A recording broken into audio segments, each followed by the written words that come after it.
तीसरा अध्याय मुनियों को ब्रह्मा जी का उपदेश।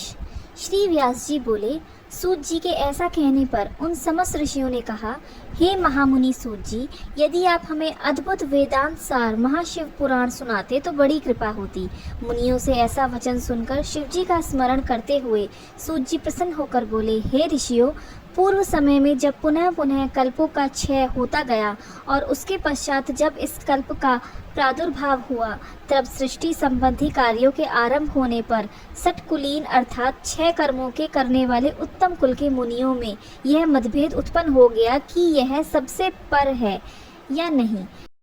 तब इसके निर्णय के लिए वे लोग ब्रह्मा जी के पास गए। ब्रह्मा जी ने कहा, जो सबसे पहले उत्पन्न हुआ और जिसमें मन वाणी का कोई गम नहीं था, जिससे ब्रह्मा विष्णु रुद्र इंद्रादिक महाभूतों और इंद्रियों आदि से संयुक्त सारे जगत की उत्पत्ति होती है, वही सबसे पर है और वह सर्वज्ञ जगदीश्वर महादेव जी हैं, जो परम भक्ति से दिखाई पड़ते हैं, तथा रुद्रादि सभी देवता जिनके दर्शनों की अभिलाषा रखते हैं। अतः हे ब्राह्मणों, आप लोग महादेव जी का प्रसाद पाने के लिए 1000 वर्ष का दीर्घ यज्ञ कीजिए, जिसमें शिव जी की कृपा से आपको साध्य और साधन का ज्ञान होगा। इस पर मुनियों ने पूछा, हे सूत जी, यह और साधन यानी कि साध्य और साधन क्या है?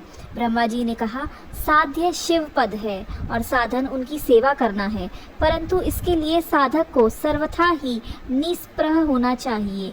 जब इस प्रकार वेद विधि से भगवान शिव की आराधना होती है, तब परमेश पद की प्राप्ति हो जाती है और जो जैसा करता है उसे वैसा ही फल प्राप्त होता है। इस संबंध में स्वयं शिव जी ने भी कई निर्देश दिए हैं।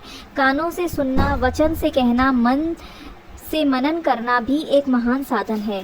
संभव है कि इस साधन में पहले से कुछ क्लेश प्रतीत हो, परंतु पीछे आनंद मंगल ही प्राप्त होता है। तीसरा अध्याय समाप्त। प्रभु शिव की और कथाएं सुनने के लिए हमारे चैनल भगवान का अंतर्ध्यान से जुड़ें।